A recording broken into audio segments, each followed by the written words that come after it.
All right, I think we're working, but I'm not entirely sure. Give me just a minute.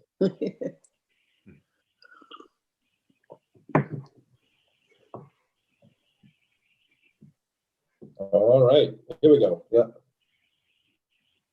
Should be working. The live stream's going to kick off here in just a second.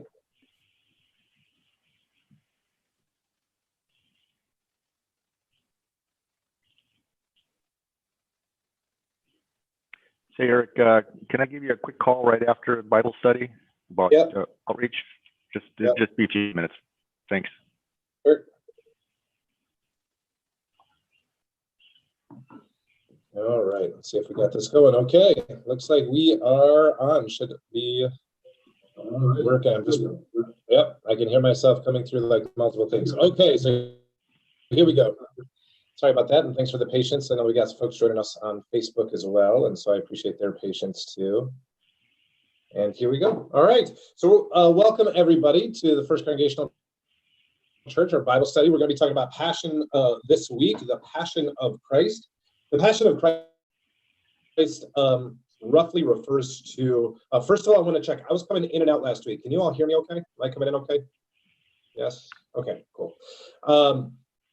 So the Passion of the Christ refers to pretty much everything that happens throughout Holy Week, loosely. More specifically, when we talk about the Passion of Christ, it's mainly Good Friday. Sometimes people lump in Monday, Thursday in there. So we're going to be talking about the events of Monday, Thursday, the foot washing, the Last Supper, and then we're going to talk about Good Friday. So roughly, we're going to go from the Passover gathering, at least if we're in the Synoptic Gospels, that's Matthew, Mark, and Luke, through the death of Jesus and then the burial of Jesus, as we hear in the Gospels, which would happen on Friday. So it's about not quite 24 hours, those last 24 hours of Jesus. In fact, if you're looking for a great book to read in the midst of this and in the days after, you could probably get it on your Kindle or e-reader if you do that. If not, you probably have to order it and you'll get it in, I don't know, 2 to 6 weeks. I don't know, everything I order from Amazon now is like, we'll get it there by June. So they're hedging their bets. But there's a great book called 24 Hours. I think it's the last 24 hours by Adam Hamilton, a Methodist pastor out of Leawood Park, Kansas, which is right outside of Kansas City. Anyway, it's a good book. Kind of covers the same sort of piece that we're talking about there. Hello to Barb and Dave who are joining us on Facebook Live. Good to have them with us this morning. All right, so that's kind of roughly where we're going to be going today. We're going to talk about that. We're going to talk about Good Friday and why we call it Good Friday, which seems like a weird thing to call it. Monday, Thursday, and all that sort of stuff. Let's start with a word of prayer, though. Let's pray.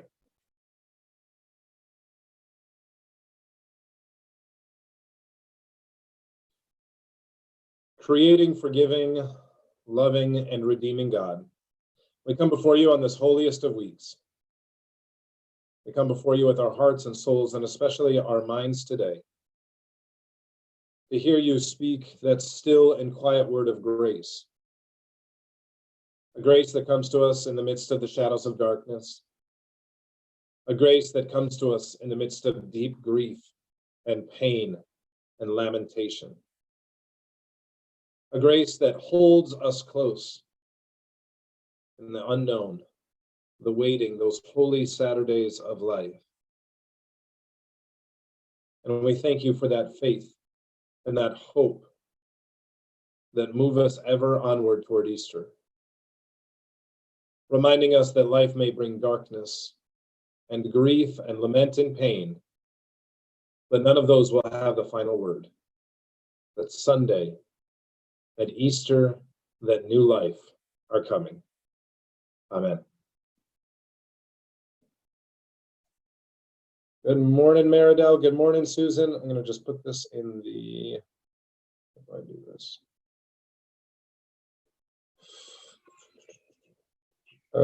Give me just a second. I'm just going to try to figure out. I always have this fun thing where I always somehow forget how to do the same thing every time I'm doing Zoom again. Like, I know there's a way for me to shoot an invite, but I can't remember what it is. There we go. All right, so I'm going to put this in the Zoom chat. You can also find, if you're watching us on Facebook Live, you can find our Zoom links. It should be on our website. If not, I just put it in the Facebook chat there so you can join us there. All right, so let's talk about Holy Week. I sent out some readings earlier from all four Gospels, so hopefully you had a chance to at least look those over. Now, it's not all of those kind of full Holy Week, Monday, Thursday, Good Friday readings. I just sent you a couple chapters. And for the Synoptic Gospels, that's Matthew, Mark, Luke, and John. We call those the Synoptic Gospels because, again, they are same, optic, they look, right? So they look the same. That's why we call them the Synoptic Gospels. So Matthew, Mark, and Luke have a lot of those same stories. They're very similar. John is very different. There is some overlap, but not a ton of overlap. So that's why we have those kind of balances between when I refer to the Synoptic Gospels. Now, the Synoptic Gospels, most of them, the stories, Monday, Thursday, Good Friday, that last day of Jesus, or last 24 hours, covers about 2 chapters. And so we'll look at those kind of 2 chapters. John is the big difference. See, John spends a huge portion of the gospel in this area. And so from John, we go from John 13 all the way through to John 19. John focuses more on these last 24 hours than any of the other gospels. And in fact, it's the primary focus of John's gospel are these last 24 hours, what we call the majority of that, John 13, 14, 15, and 16, and 17, are what we call Jesus's farewell discourse. And then they have the chapters I sent you, 18 and 19. 18 and 19 kind of move us through the betrayal and the arrest and the trial and all of those other pieces. So that's kind of the different things that we have going on here. So John's going to be very different. I didn't give you all of that in John to read, but it's just a larger piece. We just had this beautiful, very pastoral kind of these last minute discourse, this long speech that Jesus gives, first to his disciples, and then this long prayer that we have in the garden that John has, which obviously is very different from the Synoptic Gospels, where we get short little prayers. We usually get a little something that's said and a little prayer, but not quite to where we are with John. So I want to begin. Let's start with Monday, Thursday, right? So just to kind of set us where we're at, right? So Sunday, Jesus enters into Palm Sunday. This is what we talked about last week. Palm Sunday, Jesus enters into Jerusalem. Loosely, the order is a little different in some of the Gospels, most definitely in the Gospel of John. But Jesus enters into Jerusalem most traditionally on that Monday, and then Jesus goes from that into Monday, either Sunday or Monday, depending on the gospel. Jesus enters the temple. We have the cleansing of the temple. We have then these kind of debates between Jesus and the Pharisees and the Sadducees, Jesus teaching in the temple and talking in the temple. And so we have some beloved stories there. The story of give to Caesar what is Caesar, give to God what is God. The story of the widow's mite, which is the Pharisees and Sadducees and religious leaders are showing off their fancy new robes, and meanwhile a woman who is made completely destitute is giving the last money that she has to the temple. So we have this kind of leading up tension between the Sadducees, the Pharisees, the Herodians, and Jesus, and that culminates. Then we kind of move that all the way forward into Monday, Thursday, which is where we're going to start today. So when we think about Monday, Thursday, let's start with just some general thoughts, comments. What stands out to you about Monday, Thursday? So Monday, Thursday, by the way, Last Supper. So this is the Last Supper. What stands out to you in the midst of the Last Supper? What do you remember? And it may be nothing. That's okay. Everybody's muted, by the way, so you got to unmute yourselves if you want to chat. I was never familiar with the word money, so on Saturday it was the Last Supper, and then on Thursday. But when I heard Monday, I'm like, "Oh, is that it? What does that really mean?"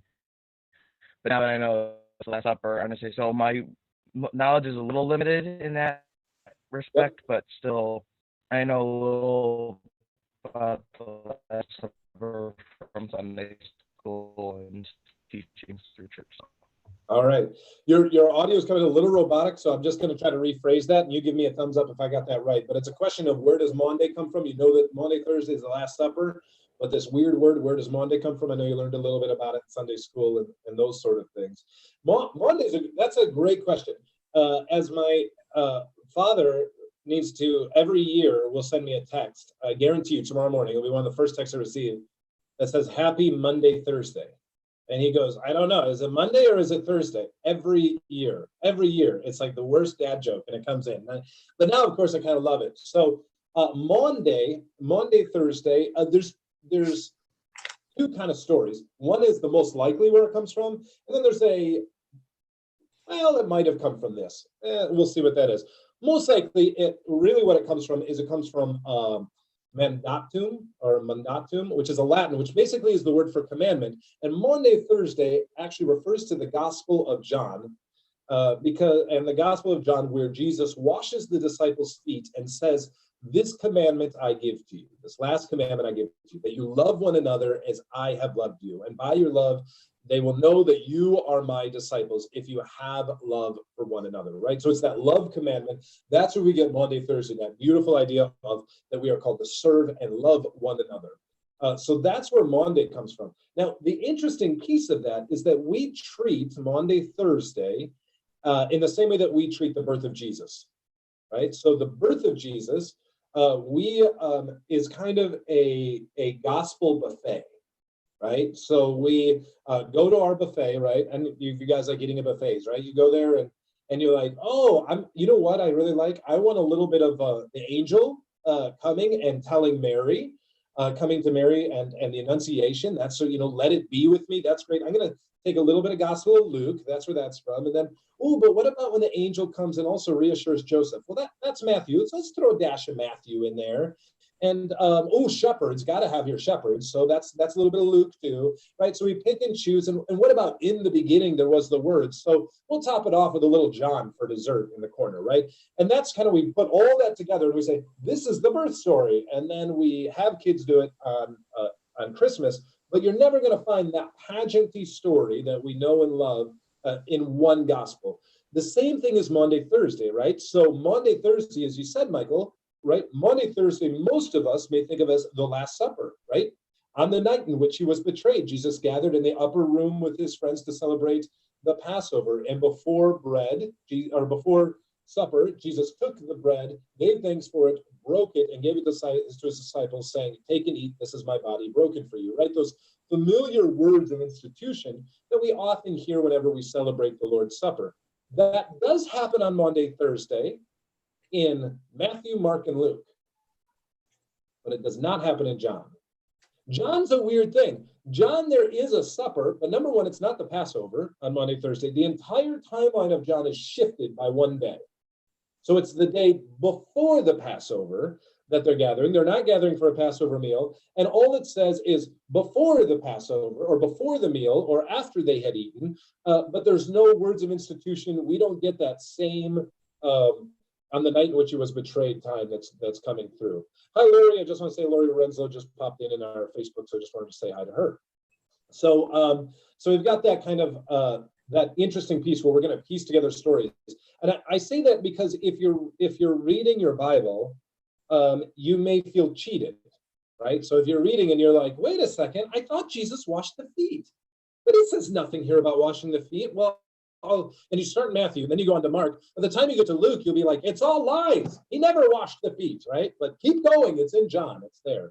So that's kind of that piece, right? So we have both this foot washing and this beautiful idea of the Last Supper.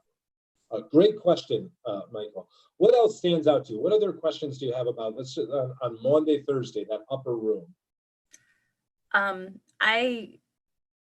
I don't know why it surprised me, but the Bible makes me giggle a lot of times because just of the way it's so simply written. So I think almost all the Gospels were written in a way that said, Jesus said, one of you will betray me. Now let's eat. And Of course that's what he does, but it always surprises me how simple, one statement goes to the next, I guess. Yeah. I love that you brought that up, Wendy, because it's for me, Monday, Thursday, ever since I was a kid, has been my favorite holiday. And I can't never been able to articulate exactly why, but for some reason, I've always loved Monday, probably because when I was young, I saw Jesus Christ Superstar by Andrew Lloyd Webber performed, and that song Gethsemane is so beautiful, but I don't know, it's just always struck with me. But I love this piece that you bring up, right? Jesus is sitting at the table with his closest friends, quote unquote, right? There's disciples, there's followers. In the Gospel of John, he refers to them as friends. I mean, it's odd by the time we get to the Gospel of John, which is very much, Jesus is not our equal. Jesus is, I am the bread of life. I am the good shepherd. I am the way, the truth, and the life. And yet in this last moment, Jesus says, you are my friends. There's this beautiful equality that we have here. And so Jesus sits at the table and says, listen, one of you, I've been telling you for weeks that when we get here, I'm going to be betrayed, I'm going to be tried, I'm going to be beaten and stripped and crucified. On the third day, I'll rise again. And then, as you said, we get to tonight, and he goes, spoiler alert, it's going to be one of you. You're going to be one of the ones that betray me. So let's eat. Right? Which sounds strange, except for this idea of it is so encapsulating of who Jesus is. There's no assumption about who the disciples are, or frankly, right, when there's often, right, if we're reading scripture and we're putting ourselves in the place of Jesus, I think this is sometimes one of the hard things when there was a big, like, what would Jesus do movement? And I think that what would Jesus do isn't so bad. There's some good parts about that. But one of them is that often I don't know what Jesus would do because I'm not the Son of God, right? And more often I find myself identifying with the disciples. And so it's this piece that is both horrifically convicting and damning and damning. You are going to betray me, right? And I, like Peter, I'm like, well, it's not me, right? It's clearly one of the rest of you in the Zoom chat, because I didn't betray Jesus, right? And that's Peter, right? Surely not I. And Jesus is like, actually, and yet they're still invited at the table. And I think that's the powerful piece. Knowing that Judas would betray him does not keep Judas from the table. Knowing that Peter will deny him does not keep Peter from the table. All are welcome at the table. And there's an odd, I don't know what the rest of you think. For me, I take this odd, beautiful comfort in that, knowing I am going to deny Jesus, I'm going to betray Jesus, I'm going to doubt Jesus, I'm going to desert Jesus when Jesus needs me to speak up or do something most. And that doesn't mean that Jesus loves me any less, or that I'm not welcome at Jesus's table. So yeah, there is this kind of contrast, because let's be honest, if it were one of us, right? And you knew somebody was going to betray you, and that betrayal was going to lead to your horrific torture and death, you probably wouldn't have them over for dinner, right? I mean, there are lines, right? Where you're like, no, I don't think I'm going to go there. Yeah, it's a really good point.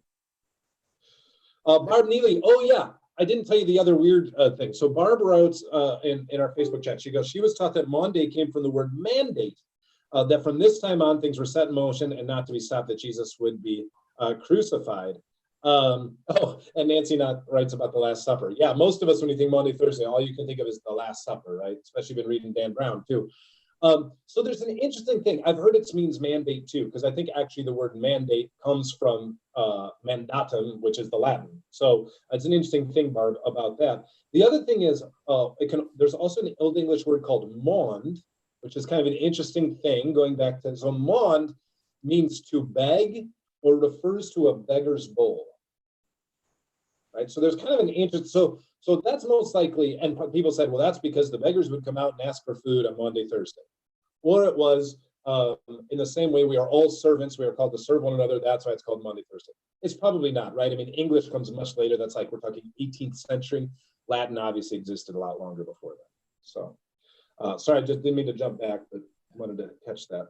What other things? So the Last Supper, right? I mean, this is my favorite, one of my favorite things, right? Monday, Thursday, you go into a restaurant and you say, we have 13 people. Can we get a table for 26? Right, so we can all sit on one side. Last Supper. Get it? It's a terrible joke.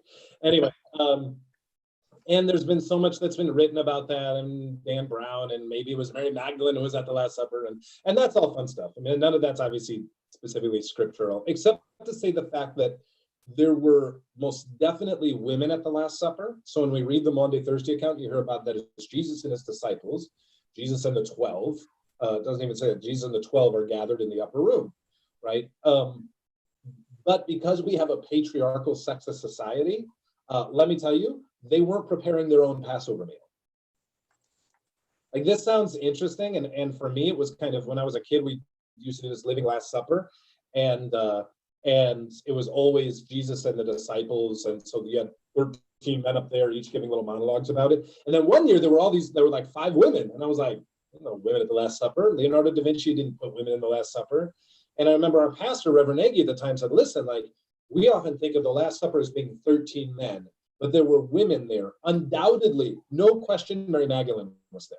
Right? We know Mary Magdalene was there. And not because, well, she's really the person that's painted next to Jesus. No, she would have been there because she was Jesus's right-hand disciple, right? She's the apostle to the apostles. She's the one who gets it the most, right? The Marys, the women get it when none of the other disciples do get it. And so there is an important thing, although not specifically mentioned by name in there, there's a good chance that there were women who were there at the Last Supper.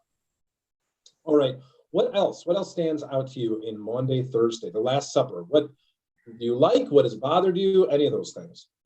I wanted. Go ahead. Hello? Yeah, Larry, go ahead. I don't know any of you all. I'm from Las Vegas, and Tom Weedle is one of my best friends. Yep. Tom was my best man in my wedding. He invited me to participate. And the thing that really touches me about this entire thing is when he washed their feet. And most people will say, oh yeah, that's fine. But when you say, may I wash your feet? Yeah. And I don't know, Eric, have you ever had somebody come into your office and say, I'd like to wash your feet? I have not. And I have to say, like, I see where you're going. I would be very uncomfortable if somebody came into my office and wanted to wash my feet. Well, my church had a Maundy Thursday celebration where we washed each other's feet. And out of the entire congregation, we had about the same 8 to 10 people that came every year to wash and have your feet washed. And I made a mistake one time of saying that I always asked someone to let me wash their feet if I was having a problem dealing with that person. In other words, we had something going on below the surface, and this would be an expression of my love for them that I wanted to wash their feet. And then I asked this lady if I could wash her feet. And she is one that I was having problems with. And so afterwards she says, Larry, do you feel like that there's some problem between the two of us? And I said, oops. So once we addressed it, it went away and we became very close. Wow. But when you say to someone, may I wash your feet? Think about that. Would you let them wash your feet? Yeah. Yeah, it's we used to do when I was at church in Northampton, we had a foot washing, and I believe we also did a John Knox Presbyterian too. And it's amazing. So we haven't done a foot washing, we've done but even the hand washing. So this is not even to that extent, right? Because foot washing is, right, how many people have seen your feet? Right? I mean, like it's one thing, like it's even more intimate now than it would have been to some extent at the time of Jesus, because at the time of Jesus, you would have seen people's feet, they were wearing sandals or things, right? But think about it. I mean, it's very rare, it's very intimate, right? That somebody would see your feet, much less touch your feet, much less wash your feet. I mean, so there is this vulnerability And I think that Peter really hits that on the head where he says, I don't want you to wash my feet, right? There's this vulnerability of letting somebody do that, letting yourself. Larry, we've done a hand washing when we've celebrated in person our Maundy Thursday. And it's amazing how uncomfortable sometimes people are when you're washing someone. Some of you have been at that Maundy Thursday service at FCC, when you're washing someone's hands. And these are hands, right? You shake people's hands. You're used to people touching your hands. Hopefully not recently, not in the last 3 weeks. Hopefully you're not touching anybody's hands. But generally, you're used to having people touch your hands. And yet I notice like when I'm washing somebody's hands and I'm looking at them, some people it's totally fine. Some people get very uncomfortable, right? Because it's out of the ordinary. It's intimate. We're not a touchy people. And so allowing that intimacy, and I love that idea, Larry, of coming together. And I think that it's interesting because what Maundy Thursday, I think, talks about is exactly what you're doing, which is Jesus is coming to the table and washing the feet of those who will deny him and betray him and desert him when he needs them the most. And whether it's the table or the foot washing, what happens on Maundy Thursday is this beautiful act of reconciliation, of bringing us together, of seeing each other for who we are, and inviting us into that vulnerable state. So I love that image, Larry. Even though, and I secretly love the fact that you got kind of called out on it, but it didn't stop you from doing it. That's the best part about that. So thanks for sharing that story. Other thoughts or comments that we have here? So this is kind of a trivia question. You may not know the answer, and that's fine. But where else, is this the first Last Supper? Is this the first Eucharist communion that Jesus celebrates in the Synoptic Gospels?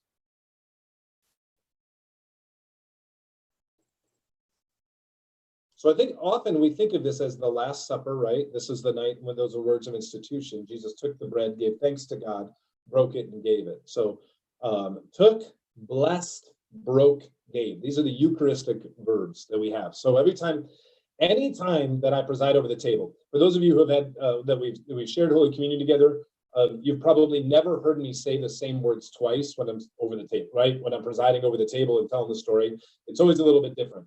But one thing that will always be the same are those four verbs. Those will never change, right? So if you go back and listen, you're always going to hear me say in various forms that Jesus took, blessed, and or gave thanks, right, to God for, broke, and gave. And there's an interesting connection here that we often miss between what's happening here and what's happening and what happens earlier in Jesus's life. And often what happens is we draw a line between this week, Monday, Thursday, Good Friday, all the way up to Easter, and everything that came before. And the best example of that is the Nicene Creed. Any of you grow up here learning the Nicene Creed? Some of you heard the Nicene Creed, right? So this is the best example, right? Because Jesus was conceived by the power of the Holy Spirit, born by the Virgin Mary. Rob got it. Suffered under Pontius Pilate. Like all that Jesus taught, all that he did, summed up in a comma, right? A punctuation. That's it. And often we think that, and there's a beautiful connection here because the last time that Jesus did this, he does this actually twice before in the Gospels, and they're very similar. And it's the feeding of the multitudes.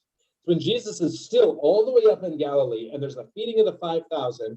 And there's the fish and the bread, and it says that Jesus took them, blessed them, broke them, and gave them to his disciples, who then gave them to the people.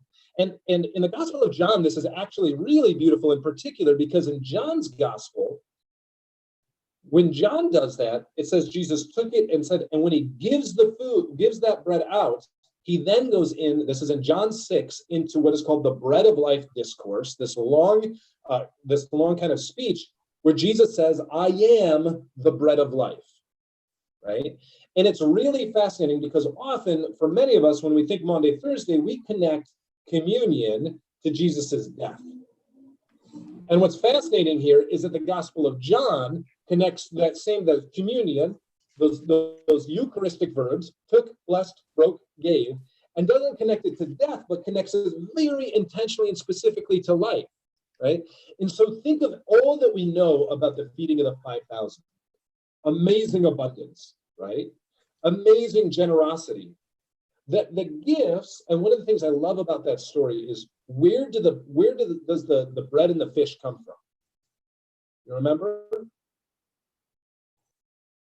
It says that a boy from the crowd brings forward a bread, right? So the elements come from the midst of the community, right? So they are given to Jesus. Jesus then multiplies them and gives them back. Actually, it doesn't multiply them, right? They're brought to Jesus. Jesus takes them, blesses them, breaks them, gives them back to us. And in the process of receiving those gifts and sharing them, not only are 5 and most likely 15,000 are shared, but there's baskets of leftovers, right? So it's this idea of just unimaginable abundance. It's the idea of what happens when we give what little we may feel we have to God, what God can do with it, and then to receive that back. All of that is carried forward into Maundy Thursday, right? It's that same idea, right? We bring who we are to God, all of our faithfulness, all of our devotion, all of our mind and soul and heart and strength and all of that, and our worst parts, our betrayals, our denials, our doubts, our fears. God gives that to God, right? Jesus takes them, blesses them, and in doing so blesses us, breaks them, for we understand that life, brokenness is a part of life, right? I mean, I think that this is a really powerful, brokenness is a part of life. And then gives it back. This life-giving abundance is then returned back to us. And I think that those pieces are really powerful, right? That we have been taken, and Harry Nouwen talks about this beautifully, that we have been taken, that we have been blessed, that we are broken, right? There's an acknowledgement of our brokenness. Which I just want to take a step back here, but how often do you acknowledge and just own your brokenness? And how much energy do we try to spend just constantly fixing our brokenness, or denying our brokenness, or overcoming our brokenness? It reminds me, have any of you ever made pots? By the way, have you ever thrown pots, like clay pots? If you've ever thrown a clay pot, you're going to get to a part in a pot, right? At times when you're bringing up the side of the pot, and you're not paying attention, your fingers will get too close, and it'll create a thin spot in the pot, right? At which point, the worst thing you can do is then try to squish the other parts of the pot to fix it. The best thing is just leave it there, and if it breaks in the kiln, then it breaks in the kiln, right? Or just try it all over. There's a piece there where there's a brokenness, right? We have this idea that we are the clay shaped by the potter's hand, going all the way back to the prophets, right? There's a brokenness in us. That's okay. We're still invited to the table. So all of that brokenness does not deny us a place at the table. Neither does it keep us from that life-giving abundance. I'm going to pull back to a couple of beautiful things. Some folks here, Angie and Laura and some others have put some great things in our Facebook chat. I just want to share what they're sharing. Angie Satili writes, foot washing makes me feel so exposed and vulnerable. Yeah, and which we talked about, right? That idea of foot washing and having, we don't like people looking at our feet, much less touching our feet. Laura Eaton writes, 20 years ago as a member of a choir, she attended her first Maundy Thursday service, and we ended it in silence. It was terrific, and still makes me never felt the grief before Easter before. Yeah, this is one of the beautiful things that we have is most of us, we grow up going from Palm Sunday, hooray, Hosanna, hey, Hosanna, we're joyful, we're happy, it's Palm Sunday, and then we go to Easter. Jesus is risen, right? And we just stay up here. And all is well. And there's nothing wrong in the world. And there's no brokenness in the world. Everything is just happy. And it's palms and it's lilies and everyone's dressed up and all is happy. Because that's our experience of life, is that there's nothing wrong in this world, right? Right? I mean, this is the gift. that Laura talks about, which we take the agony and ecstasy of the entire human experience, and this week we push it into this Jesus and beauty and understanding. It's just, and then we're also going to hear stories of grief and pain and betrayal and awfulness. And we're going to have an empty tomb, spoiler alert, right? I mean, so we have all of these different emotions that are going on. And often it's one of the things I think is great about this is this gives us, it can feel like a roller coaster, but especially now, how many of you are also feeling on an emotional roller coaster right now? That has nothing to do with Holy Week, right? So this is Jesus entering in. I mean, this is an invitation into our human experience here. Yeah, Eric, I mean, for me, that's actually one of the most powerful pieces of the Maundy Thursday story is Jesus' prayer in the garden, when he, I think, shows us all that we have a very special God, a God that through Jesus' humanity knows what it is to fear and knows what it is to suffer. When Jesus asks initially in a very human way, if this cup can pass, take it. And then, realizes he has, a duty, a mission to fulfill and does what he's supposed to do. But I just love that beat of reluctance that, it comes from fear. What else can you call it? I mean, he knows what's coming. And for me, that's always been just powerful because it says that we follow Christ that follows, that understands us very intimately. He knows what it is to feel fear. He knows what it is to suffer. He knows what it is to doubt. For me, it's probably one of the most powerful pieces of the entire narrative is that prayer. Yeah, me too. I think it's so cute, and I think it counters this idea of, we've talked about the death of Jesus, why Jesus had to die, all of these things. Did Jesus have to die? Why does Jesus die? We had a Bible study earlier this. I was just thinking we had a Bible study earlier this year, but now I'm thinking that might have been last Easter. Now that I'm thinking about it, it was some time ago. But anyway, but I love this idea that Jesus is not like skipping to like the crucifixion, like this is what I've got to do. Yay, this is my moment to shine. Like, no, like this is a moment of like deep grief, deep pain, deep agony. And for me, right, I mean, some of you have heard me before, this idea of sacrificial atonement, redemptive suffering, or redemptive violence is something that I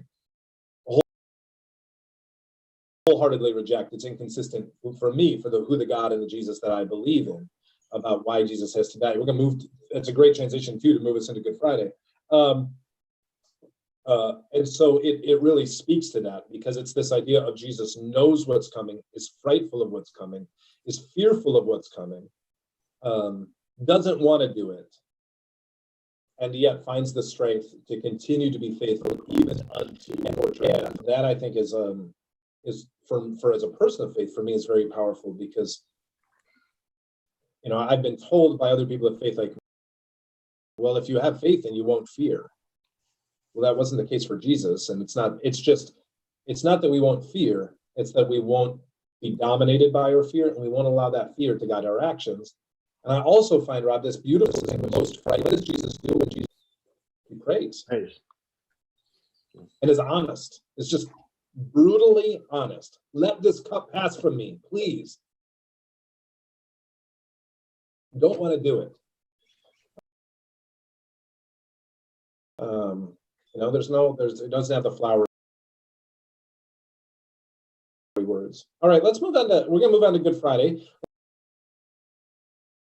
Let's start with the first question. What's good about it? Why do we call it Good Friday?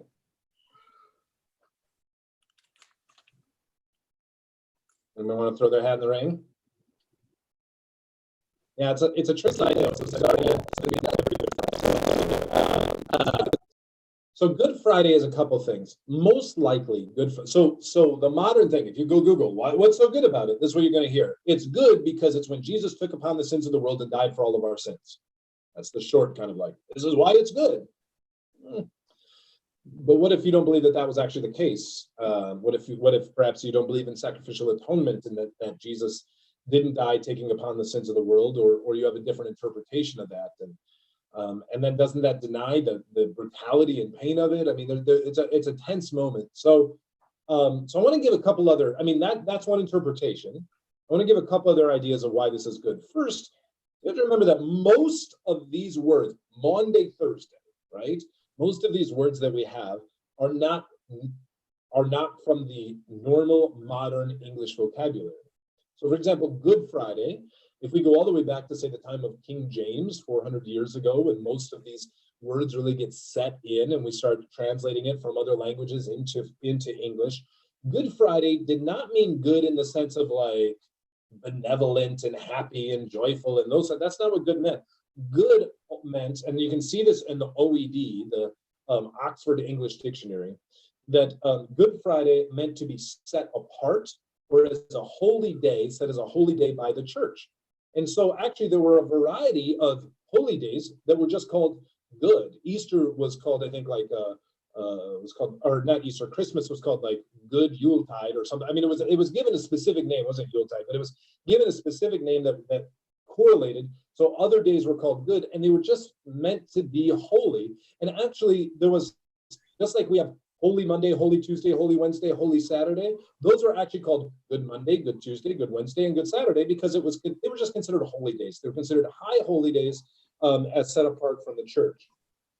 There are a couple other kind of interesting things, though, about that, which is if you look at what other countries call it, some countries still call it Good Friday, but here are other names what other countries, especially in Europe or in the Western Christian world, have referred to this day as. It's known as not only Good Friday, but the Friday of the Passion, Long Friday, one of my favorites, Long Friday, Morning Friday, Silent Friday, High Friday, and in Arabic, it's called Great Friday. But we have to remember that great in Arabic does not have like the Tony the Tiger, it's great. So that's not what we're talking. Like when we hear in Arabic, the great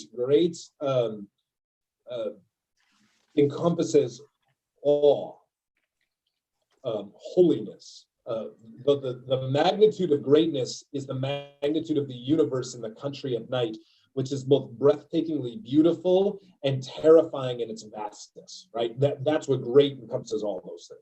Kind of like when you hear in the Bible, fear the Lord, right? That doesn't mean like fear the Lord like in a horror movie, fear the Lord, like be frightened. Jesus is in the house and calling you. No, what it means is fear the Lord as in like have respect and awe that God is beautifully intimate and yet completely holy and transcendent. So that's some of like the Good Friday, why we hear Good Friday. Dave Donnelly says when he was young, he asked his mom why it was called Good Friday. And she said, if we didn't have Good Friday, we wouldn't have had the resurrection, which is that's an interesting piece too, right? Which is also the thing about if we only go from Palm Sunday to Easter, right? You can't have the resurrection without the crucifixion, right? You can't just have the resurrection without the crucifixion. A good friend of mine, Father Mike DeVito, who was the priest in Suffield, back when I was in West Suffield, one of my favorite times, we would always get together and tease one another about being Catholic and being Protestant and things like that. And my favorite was we had an Easter sunrise service. You probably heard this before. An Easter sunrise service. And then this is one of the first times I'd been there. We had this big ecumenical service on top of a mountain. And then we went down, we had this big breakfast. And he came in, he goes, I don't think I've ever seen the inside of your sanctuary. Which I was like, that's crazy. So he asked if he could see it. So we went in, he looked at the sanctuary, and his church was huge and my church was tiny. And so we're showing him a tiny little beautiful sanctuary. And we had this cross that was built out of old wood beams by a member of the congregation, a master carpenter, had taken one of our local barns that was falling down and built this gorgeous wooden cross out of it. So he looked at it and he goes, wow. He goes, that cross is beautiful. And I said, thank you. He goes, but it's just missing something. I was like, really, what? And he goes, Jesus. I don't know if you heard, but he was crucified. And I said, I did actually, but I don't know if you heard, he's also been risen, right? And so like, if you go into the Catholic Church, right, you've got Jesus on the cross, and then you've got we don't have the crucifix because Christ has been risen. And the beauty of that is you have to have both, right? You have to have Jesus on the cross and you have to have Jesus risen, right? It can't be an either or. So that's a really good point, Dave. All right, let's talk about Good Friday. Let's talk about the death of Jesus. What are there things to just kick off? What are things that stand out to you in the story, that speak to you in the story?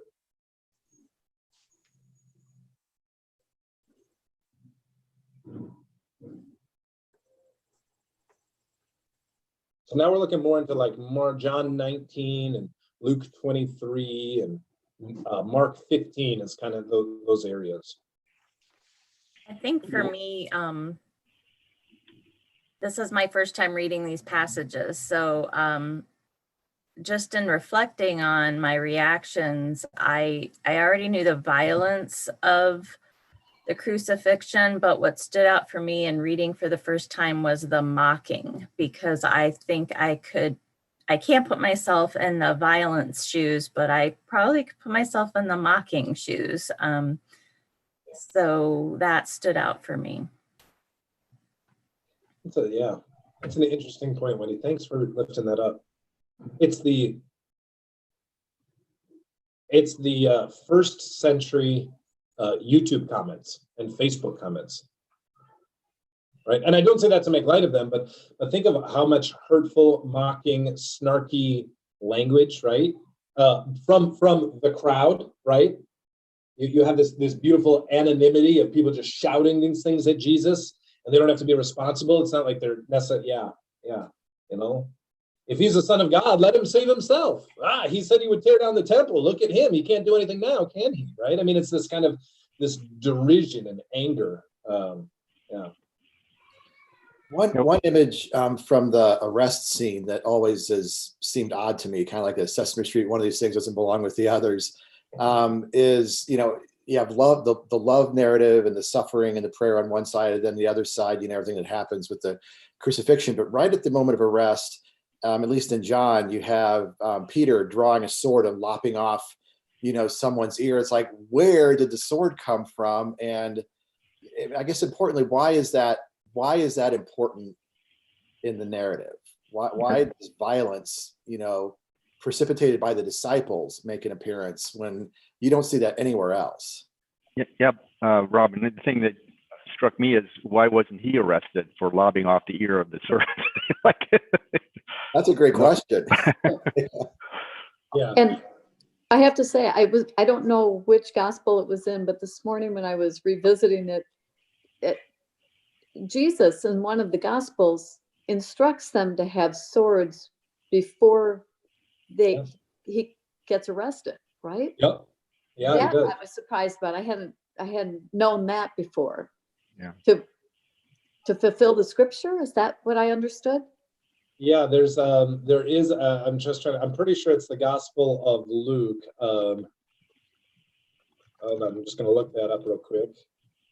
I just wrote it. It was, So Luke 22, 22:36. Sell your cloak and buy a sword. Yeah. Right. Yeah, it's so a part of this is, I'm just kind of looking for this, you know, he said to them, but now if you have a purse, take it, and also a bag. And if you don't have a sword, sell your cloak and buy one, for it is written, and he was numbered with the transgressors. And I'll tell you that it must be fulfilled in me. Yes, what is written about me is reaching its fulfillment. And the disciples said, see, Lord, here are 2 swords. And he said, that is enough. And so it's this kind of, and then, yeah. So so that's an odd piece. By the way, it's also one of it's been horrifically proof texted. So probably one of my favorite, and by favorite, you should hear me saying, like, one of the most appalling ways in which that passage has been interpreted was by a congressman, I believe, down in Texas, who after the Newtown shooting said, look, Jesus is saying you need to buy an AR-15 assault rifle because everybody needs to be armed, because the times are coming. That's, I don't think, what Jesus is saying here. Rather, instead, it's this idea of preparation. So one is like, because it's very Like, what do you say? And a lot of the connection, I think, comes when Jesus says, do you think that I have come to bring peace? I haven't come to bring peace. I haven't come to bring peace, but I've come to bring a sword to separate. So this is another passage to separate father from son and mother from daughter, right? And you think like, wait a second, that's not Jesus. But it's this warning and acknowledgement that following Jesus is not going to lead to prosperity, right? It's going to lead to persecution. And so this idea of having a sword is more to prepare yourselves for prepare yourself for the transgression that's coming. If you're going to follow the way of the cross, then you need to know that this is where it's going to come. But I think there's also a piece which is, he tells them to have a sword, and then in the moment when they're now prepared, right, they have all the tools of preparation, of self-preservation at hand, right? So they do have a sword. They haven't been carrying swords this whole time, as Rob mentioned. Now they have them because Jesus told them to have them. It's one thing to have it, which is an interesting thing, and I think connects also to what you were saying, Wendy. It's one thing to have it. It's another to use it. It's one thing to have those sharp words and those tongues and that witty retort and that comment that can be so cutting and barbed and right. And you can even say something, and you may even be righteous or correct in what you're saying, but it doesn't mean that it's the most loving reaction. So here they have the sword, they're being arrested. Peter uses the sword because this is the moment that Jesus has taught him about. But the point is nonviolence, not to use the sword, right? It's one thing to say, well, I didn't react violently because there was nothing I can do. I didn't have anything to do. It's another to say, I had all the tools to do it and still chose Jesus's way of nonviolence, right? I chose not to do it. I mean, so which Jesus has spent 3 years repeatedly telling them not to be violent, right? Think about when they're coming down from they're making the journey from Galilee all the way down to Jerusalem, and they have to pass through Samaria. And they're passing through Samaria, and there's a group of Samaritans at one village that are like, we don't want anything to do with this weird Jewish rabbi. Go somewhere else. And the disciples are so upset that they say, Jesus, let us call down fire and brimstone and kill them all and burn them to the ground. Right? And this is the moment when Jesus is just like, how do you not get it, right? I mean, you just can imagine his frustration, which is, you missed that whole turn the other cheek thing. Did I stutter? How did you miss that piece, right? I mean, so 3 years Jesus has been teaching this. Here's the moment. This is the final exam. This is it. This is their last moment together. Final exam time. They're coming to arrest him, and Peter fails. Peter fails, right? We have this violent reaction. Peter reacts out of what? Fear, misguided love, right? So it's all of these things that are happening, and it's interesting that Jesus knows why they've come to arrest him. He knows. He knows, he knows what's going to happen. And yet, not only does Peter rebuke, or not only does Jesus rebuke Peter, right? With what words? You remember what he says to Peter? Get thee behind me, Satan. No, well, that's earlier. That's when Peter says, when Peter says this, when he says, for those who live by the sword, what?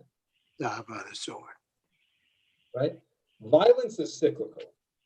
And this is, I think that this is what makes this odd passage so important. Right? Because in Jesus's death and resurrection, and what comes afterward, this cycle of violence. Those who live by the sword, die by the sword. Live by the sword, die by that cycle of violence that we have seen play over and over and over again in human history. God breaks that cycle of violence. God says, if you won't end the cycle of violence, then I will come down to earth and I will end it. It's done. No more violence. No more vengeance. Right? If God refuses to take vengeance for God's own death, then who are you to take vengeance against one another? Who are you to react violently to one another? And so we start this this Good Friday narrative begins with Jesus rebuking that violence. The idea of redemptive violence is immediately cut off and rebuked. Those who live by the sword die by the sword. Violence is not the solution here. In fact, I will, instead of violent retribution or violence, redemptive violence, I will show you what to do instead. And what that will lead to is my being killed and led to the cross and dying. So it's kind of I don't know if that's helpful, but I think that's one of the, that kind of, that piece there. You know what I mean? Like that's why I think that piece of is so important. And at the same time too, there's also the human side of me, right? So I often think of the human side of Jesus. That's like, come on, Peter, really? Like, again with you, Peter? Come on. Like, I mean, Peter's the worst example of like how to be a Christian. Like, I mean, he just fails over and over and over and it's just like, you know, but there's also a piece, and I say this with utmost love, when Jesus says that that's the rock the church is built upon. Yeah, that's probably true, right? I mean, like, think about how many times we have the church have got it wrong. Which, so in a serious side note to that, talk about how we get this wrong. What is the most commonly told, which gospel is the most popular when telling the Passion narrative? You guys know? Which one's been made into the most movies? Which one has been adapted the most into the most operas and art? Any guess out of Matthew, Mark, Luke, and John? Is it John? Yeah, it's John. John definitely has. And the problem with that is variety, and this is just a piece of it, but it has to be said every Holy Week. If you read John, especially in the NRSV or most translations, not in like the Common English Bible, changes that. But what you will hear always is the Jews wanted to arrest him. The Jews wanted to kill him. The Jews cried out, crucify him. And this is important. It's not the Jews, it's the Jewish authorities. And that's why they've changed it to Jewish authorities. And yet for 2,000 years nearly, Christians have interpreted that as the Jews killed Jesus. And so every Holy Week, every single Holy Week, there is a global rise of anti-Semitic vandalism, hate crimes, and violence against Jewish people. Specifically, it's every year. When The Passion of the Christ came out with Mel Gibson, and this, you know, and which was based on the Gospel of John, and was marketed as a word for word retelling of the Gospel of John. Yeah, I mean, it was an interpretation of John's Gospel. But I was doing ministry in St. Louis at the time, and the amount of hate crimes and vandalism against those in our Jewish neighbors skyrocketed. I mean, just skyrocketed to levels that hadn't been seen in decades. And so it's something that we have to be very conscious of and very deliberate to speak out against and say that is not what this is saying here. This is about a corrupt religious and political establishment. And let's be honest, the history of the church, and every brand of it, Protestants, non-denominational, Catholic, Orthodox, every strand has had its own elements of corrupt religious authority. So I think that we just need to be, when we hear the rebukes against religious authority, it's not just against the high priest, Caiaphas and Annas, and the high priests and scribes. It's also against every other major religious authority that has twisted the words of Jesus in that way. As a side note, it also includes every single Jewish or every single religious authority that is defying stay-at-home orders, orders, and going to be worshiping in person on Easter, because that's the only appropriate way to celebrate Jesus' resurrection. So I just want to say clearly, no, it's not, right? Jesus came to show that life triumphs over death. Don't celebrate that triumph by leading your congregation into death, which is, or sickness. It's just mind-boggling to me and infuriating. Okay. So Eric, yeah, those are all good. One thing is I've been listening to McLaren on audio, and so when he gets to this section about the flogging of Jesus, and he talks about, you know, there were 39 lashes that he received, and that was one less than the death penalty, right? Well, one less than 40 that's pretty close to a death sentence, but I guess there was some kind of law or something so that he wasn't actually condemned to death by flogging. But then he goes through those readings of 39 sayings of Jesus afterwards. And as he's going through that, I just was very emotionally connected to every time that I've failed in any of those 39 messages personally. I mean, you know, and that's, I don't know, that's what really struck me out of that reading from that Good Friday. And I never really made that connection before, where, I don't know, I kind of come from a Lutheran Calvinistic background, so I had this kind of very strong guilt. But, you know, we all have individual failings, and anyway, and that's the hardest part, to sense that some way my personal failings have contributed to that, you know. Well, I would say But they have. So here's my word of comfort, Scott. They have. yeah, exactly. Thank you for that. You're welcome. You're welcome. But I would say. Oh, you're right. You're right. So of all of us, right? I mean, it's that surely not I, Lord. Like, one of you will betray me. Surely not I, Lord. And the reality is, we all have. Like, we want to use Judas as our scapegoat, right? Exactly. Like, it was Judas. He's the worst. Yeah, I know. Right. But the reality is, every single time that we don't love God with all of our heart, soul, mind, and strength, every single time that we don't love our neighbor, every single time that we don't love God, as God loves our neighbors and as God loves us, then we betray what Jesus stood for. Every time we fall victim to the temptation of redemptive violence, every time, Wendy, that we fall into those biting, snarking, mocking comments that serve no purpose than to make me feel good and you feel bad, right? That's another lash and another lash and another lash. I'm sorry you brought up because I had never made that connection either, that McLaren does, but I thought it was a beautiful connection. Beautiful in a painful way.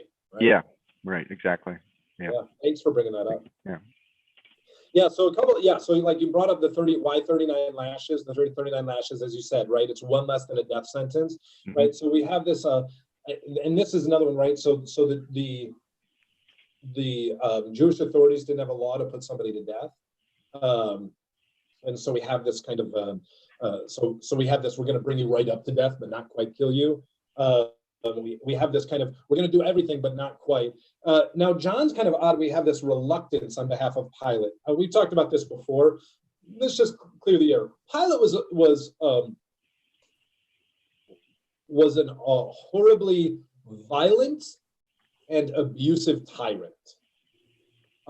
He was oppressive and abusive so much that's why he was in Jerusalem in the first place, because the authorities in Rome, right, the Romans who were like, oh, it's Sunday afternoon, what should we do? Let's go feed some people to lions, right? That was considered a good Sunday entertainment.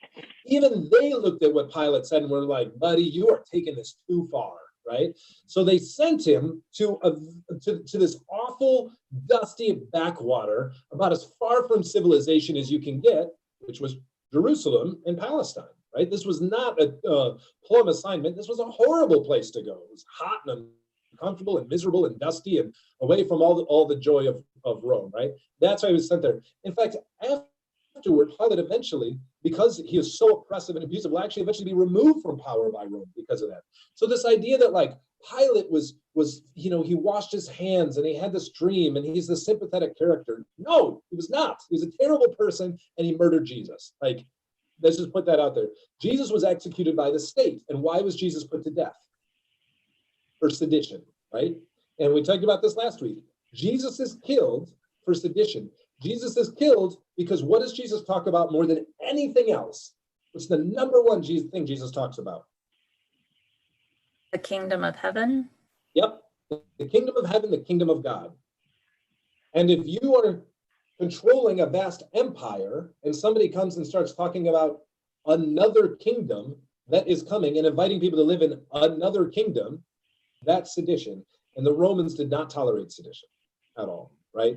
So that's what, so I always get frustrated when there's this idea of like, it's one of the many things, as much as I love the musical Jesus Christ Superstar, the more I read the Bible, the more ruined it gets for me on it, right? And one is like, Pilate's this sympathetic character. Side note, tangent, Mary Magdalene also was not a prostitute, Andrew Lloyd Webber, but that's a whole nother piece. Anyway, it's such a beautiful song. I don't know how to love him. It's a great song, but not accurate to the Bible. Okay, so a couple things. Here's another kind of fascinating thing, right? So in the Gospels of Matthew, Mark, and Luke, when does Jesus die?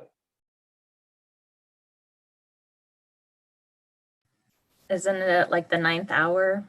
Well, not only does that, what day does he die on, though? Oh, Friday. The day after Passover, right? They had the Passover meal. They gathered and talked about the saving actions of God, and then Jesus dies the next day. In the Gospel of John, when does Jesus die? On the Passover, right? So there's an interesting theological point that John is making here, right? By the way, none of the Gospels are written to be a history. Not even Luke, where it's like, I have done this to have an accurate account. They're not in the same way we think of history, right? This wasn't Howard Zinn sitting down and writing the gospel, right? I mean, and that's important. They are theological documents. They are to say something about who Jesus was, who God is, and who Jesus is and was for us. So that's why we have this, the timing is off. What John wants to say is that Jesus dies on the Passover. So what happened on the Passover? I mean, go all the way back to Exodus, right? So we have all the plagues that are happening, right? And then that culminates in the final plague, the plague of the death of the firstborn, in which the Israelites are told to do what? To kill a lamb, take the blood of the lamb and put it over the door so that the angel of death will pass over them, right?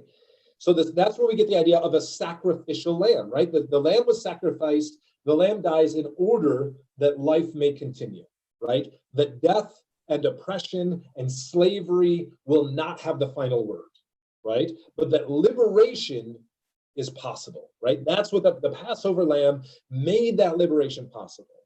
So when John has Jesus die, Jesus becomes that Passover lamb, right? Jesus becomes that way of showing us that death is not the end, but life still happens, right? And so this is kind of this fascinating piece that we have this Passover lamb that kind of takes over. This is kind of beautiful piece of taking over. And then we also have this kind of fascinating, we have two things. So that's why you have the death of Jesus that happens on Passover. Jesus becomes the Paschal lamb in that regard, right? Jesus, who dies so that we may see the way toward abundant life, right? John says, right? Why does Jesus come? So that we may have life and have it abundantly. Right? That is why Jesus came. That's what we hear in the Gospel of John. The other thing that's fascinating in the Gospel of John is the words from the cross, right? So in the Gospel of John, I don't know if you heard that piece, this interlude between the beloved disciple, Mary, and Jesus. Did you catch that piece? So Jesus is dying on the cross, and Mary comes, and Jesus says, not Mary, sorry, I should be clear, Mary, his mother. We got a whole lot of Marys going on here. So it's Mary, his mother. And he says words to the effect of, this is a paraphrase, but mother, this is your son, and son, like child, this is your mother, right?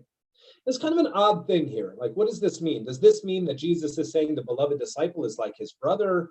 Well, maybe. I mean, what exactly is saying here? I think probably one of the most compelling, I'd be interested to hear what your thoughts are. One of the most compelling things I've heard is, for the kingdom of heaven, what does the kingdom of heaven look like, right? Who's going to be first? What should we do to live into the kingdom of heaven, right? It's a place where the last are first, where we care for those, right? So here is we don't hear a whole lot in the Gospel of John necessarily about James, about the brothers and the family of Jesus and all those other pieces. And so what we have here is we have his mother, and what Jesus is doing, even from the cross, even in the midst of suffering, even in the midst of dying, where is Jesus's focus? Who's going to take care of this woman who has no one else to take care of her? And so by making them family, he's saying it's your responsibility to take care of Mary. Now we've already had, not necessarily in this gospel, but in others, we've had the rejection of Mary, right? The rejection of family, which is my family are those who hear the word of God and do it.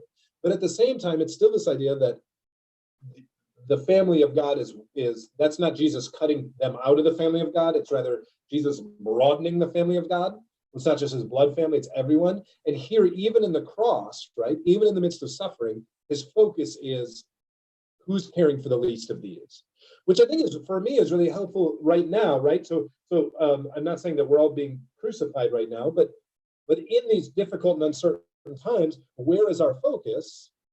But on the least of these, right? Like it may be hard now, self-quarantining with a 3-year-old, but I have food to eat, right? So the question is, what do I do for those who don't have enough to eat? What do I have to do for those who are testing positive? What do I have to do for other people who are can't make their mortgages, can't make their bills, all those other things, right? Like pull out of me, right? As Jesus is obviously acknowledging the fact he's in the midst of dying, and yet his focus is still on how can I, who's caring for the least of these. Okay, other thoughts and comments, things that have stood out to you in this Good Friday.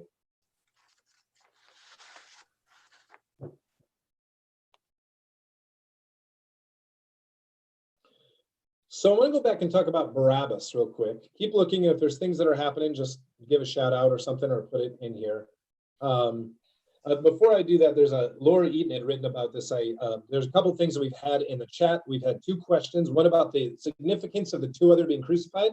Yep, we'll touch on that. And then another one too about the mocking that you were talking. And Laura Eaton talks about the crown of thorns, right? This mocking crown of thorns. And both of those are related, right? It all comes back to this idea of Jesus is crucified for being, quote unquote, the son of the Jews. Jesus of Nazareth, king of the Jews, or not son of the Jews, king of the Jews, right?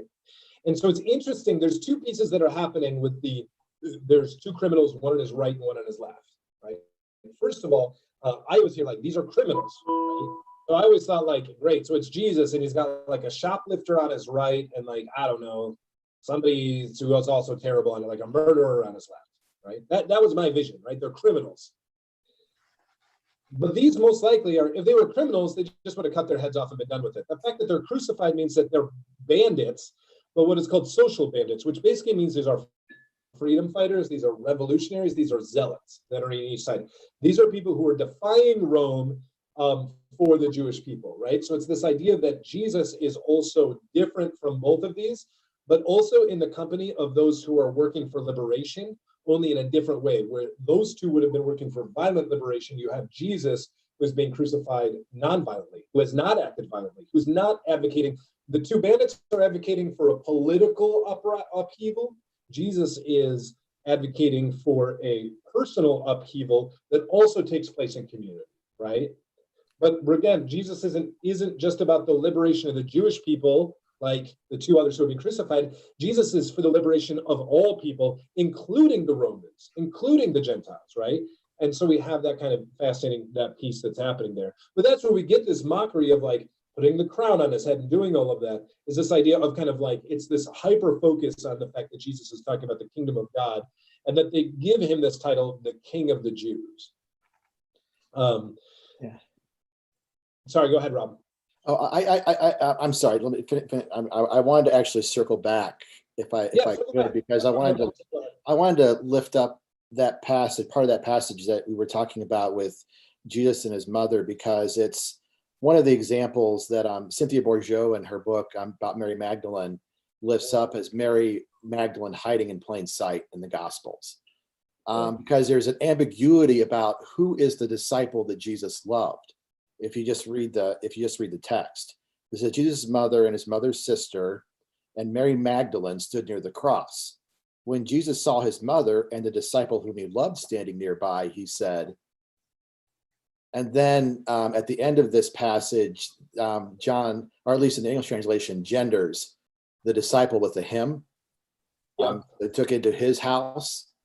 But there's an ambiguity that's introduced with the idea that there's his mother and Mary, and then when Jesus saw his mother and the disciple whom he loved, he said, you know what I mean? So, like I said, there's an ambiguity there that Mary Mary Magdalene's importance to Jesus is perhaps much greater than historically the church or people give credit to.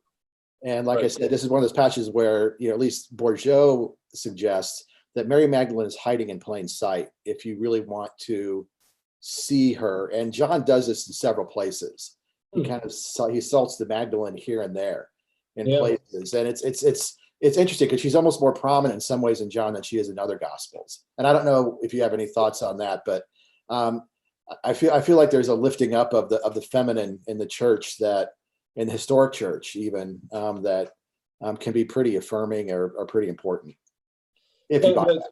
It's an odd sort of. I was doing a podcast last week and we were talking about the Gospels we were talking about Easter, and we were talking about Matthew, Mark, and John, and it's funny because there's an attrition of women. So in Mark, you have 3 women go to the tomb on Easter sunrise, and in Matthew there's 2 women, and in John it's only Mary Magdalene. She's the only one that's there, right? So it is this kind of interesting, and there is this lifting up. The beloved disciple is a weird thing because, right, so later you have Jesus, like it specifically says Mary Magdalene comes and tells Peter and the beloved disciple but there's no reason it couldn't be both, right? You still have this ambiguity, there's this weird ambiguity. So I do love that idea of it. There's another piece too that is a potentiality in the same way. So read this with the same grain of salt of like, what if Jesus and Mary Magdalene were married? What if they had that piece, right? So that kind of like that idea that there was something more going on between Jesus and Mary Magdalene.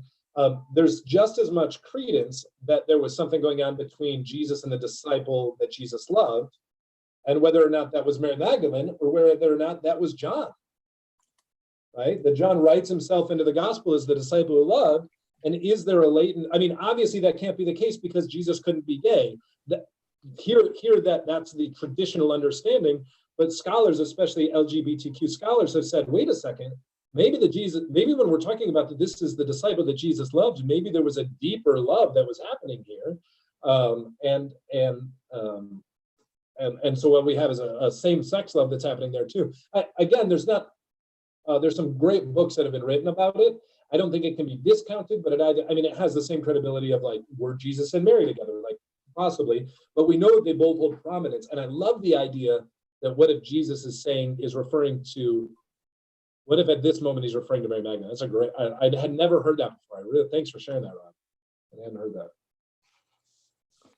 All right, so a couple other just big things as you're reading through this. I want to just touch on a couple other. One has to do with the crowds. There's a great book I just had in front of me. This is a great book.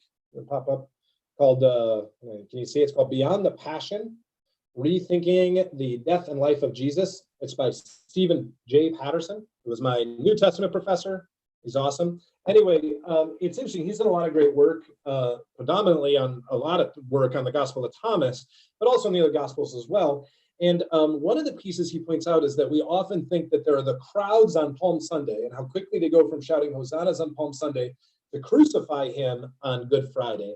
And one of the things he has posited and others have is that these are not the same crowds, right? So one, there's a crowd that gathers. There's an odd thing that happens here in that there's a crowd that gathers on Palm Sunday as he's coming into the city, which would make sense. But then remember, when is Jesus arrested? What time of day? At night. It's the middle of the night. Yeah, right? So the crowds aren't just hanging out. The fact that all of a sudden Jesus is arrested and boom, there's crowds there, that this was a group that was kind of brought to this crowd. These aren't the crowds who have been following Jesus necessarily, but these are crowds that were brought together by that religious establishment. It's basically a lynch mob that was brought together that are shouting, crucify him. And it's not until the next day that you have the larger crowds have come together. Right? And when the larger crowds have come together, that's when you have this idea of you have 2 people that are held up. And Pilate says, by the way, this idea of, and then there was a tradition on the Passover that they would release a prisoner. By the way, all beautiful dramatic effect, 0 historical basis, 0. There's no evidence that actually ever occurred outside of the Gospels. The Romans were known for many things. Mercy was not one of them. But it plays a perfect, again, these are theological, not historical documents. Theologically, what does this say? So it says that Pilate stands before and says, who do you want me to release? do you want me to release Jesus Barabbas or Jesus of Nazareth? Right? Barabbas, bar, meaning son of, Abba, meaning God. So this is literally what Pilate stands before the crowd and he says, who do you want me to release? Jesus, the son of the Father, or Jesus of Nazareth? And they shout back, the son of the Father. Right? That's the echo, the son of the Father. What should we do with the other one, the murderer? Crucify him. Right? It's this weird, nobody quite knows what's going on here. I mean, it's a fascinating sort of piece in what's happening here and adds to this kind of chaotic milieu of what's going on. And it's also, I think, an interesting in looking at personally theology, kind of come back to what you're saying, Scott, which is, this idea of how much we participate ourselves in those that crucify him, that surely not I, all of those pieces, which is there are times when we do say, no, save the son of the, when we want Jesus, son of the Father. And there are other times when I don't want Jesus, son of the Father.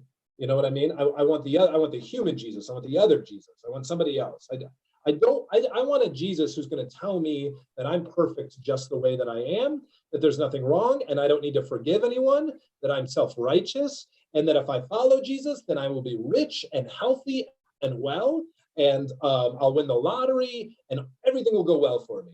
That's the Jesus that I want. I don't want a Jesus that says, take up your cross and follow me. I don't want a Jesus that says, if you follow me, most likely it means you're going to get nailed up next to me. I don't want a Jesus that says to follow me means not prestige and power and fame, but rather ridicule and abandonment by those whom you love the most, right? That's not the Jesus I want to hear. And so this confusion not only plays in the crowd, but I think that same dynamic plays out in each and every one of us, right? Of who's the Jesus that we think that we're following here? Who's the one that we actually want to follow? I think that's that ambiguity of who is Jesus. It kind of hits this peak right at this moment, and we often lose it because how many of us speak Aramaic and know that Barabbas means son of the Father, right? We lose it, and it's lost in translation there. And then the final thing I want to talk about is the death of Jesus. So Jesus dies. We have a couple things here. We have the last words of Jesus, Father, forgive them, right? So in his last moments, Jesus says, Father, forgive them. They know not what they do. We have these beautiful words of forgiveness that are spoken from there. By the way, going back to the anti-Semitism thing, again, why it doesn't make sense. Even if you have the misguided view that the Jews did kill Jesus, Jesus clearly forgave them. So like, it's just ridiculous. Trying to blame anybody for the death of Jesus is extremely problematic. So just don't do it. That's number one. Second is, my God, why have you forsaken me? So this is another piece. This is quoting Psalm 22. If you have not had a chance yet, the next couple of days, sit down and read the 22nd Psalm, right? Which starts, my God, why have you forsaken me? But it doesn't end there. And I think that that's important because it's one of these beautiful lament psalms that begins in lamentation. It begins in Friday and carries through, but it also has in it it ends in praise and celebration and acknowledging the love and grace of God. And so the fact that both of those exist in the Psalms is the same way that both of them exist in Holy Week. And so what Jesus, I think, is doing is calling us into that psalm, into the darkness of the shadow of the cross, into the valley of the shadow of death, right? The 22nd Psalm, the next one's going to be the 23rd, into it, knowing that we may feel forsaken, but God does not leave us in that feeling. Just as the psalm doesn't end there, the psalm continues and leads into rejoicing. So those two pieces, I think, are helpful. We're coming toward the end of the time here, which is why I'm just trying to throw a bunch of things here. The last one, too, is when Jesus dies, it says the curtain temple is torn in two. Right? So that means that there was, in the temple, you had various stages of who could get closer and closer to the center of the temple, which was a curtained room called the Holy of Holies. It was where the Ark of the Covenant was held and where God's self was there in the center. So when the curtain is torn, right, it's this idea that in this moment that God is, there are no barriers between us and God. Right? God is revealed to all people in the life, the birth, the life, the teachings, the death of Jesus, that God's self has been revealed to God's people, right? That there is nothing else happening behind the curtain. There's nothing keeping us from God. God has been revealed fully in front of us in this moment. And so that's why that's a powerful thing. And when it happens, it says the earth, right? There's an earthquake, at least in the Gospel of Matthew, that the earth shakes, right? We should be shook by that. We should be shaken by that presence of God and by the death of Jesus. Okay, last thoughts and comments. So as we're getting there, we packed in about 2 months worth of Bible study into 90 minutes. So there's a whole lot here, and we haven't gotten to Easter. We're going to talk about Easter next week, so you can join us again at 9:30 for Bible study next week. We're going to talk about the 4 resurrection stories as they come to us in all the Gospels. 2 of them quite similar, Matthew and Mark quite similar. Mark, very different, and John quite a bit different too. And so we're going to look at all of those. And so just kind of looking at that. So just so you know kind of where we're going forward, a little bit different. We're going to break apart from the McLaren book a little bit. And we're going to just look at that. Next week, we're going to look at Easter. The weeks after that, we're going to look at some of those post-resurrection experiences and what that, road to Emmaus, doubting Thomas, all of those beautiful, the breakfast on the beach in John 21. We're going to look at all those different pieces. We're going to give them each their due in kind of our Eastertide after that. Last thoughts, questions, things that came up. I just realized that I was reading scripture and moved away. I was just trying to see a couple other things that came up here. I just want to say, by the way, Maridel gave you a shout out, Rob. She loved hearing about Mary. And Nancy Knott said that Jesus is showing both his human and divine side with the 2 statements. Yeah, I love that idea, right? That we have both together. We hold both in tension together. Other last thoughts and comments that folks have?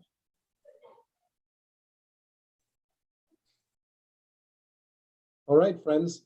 It's been great to be with you for this Bible study. It's been fun. If you can, and you appreciated this, you have friends you think might appreciate it, remember this is on Facebook and YouTube. Share it with your friends. We'd love to let more folks know about what we're doing here. A reminder, too, that we have services at 5 o'clock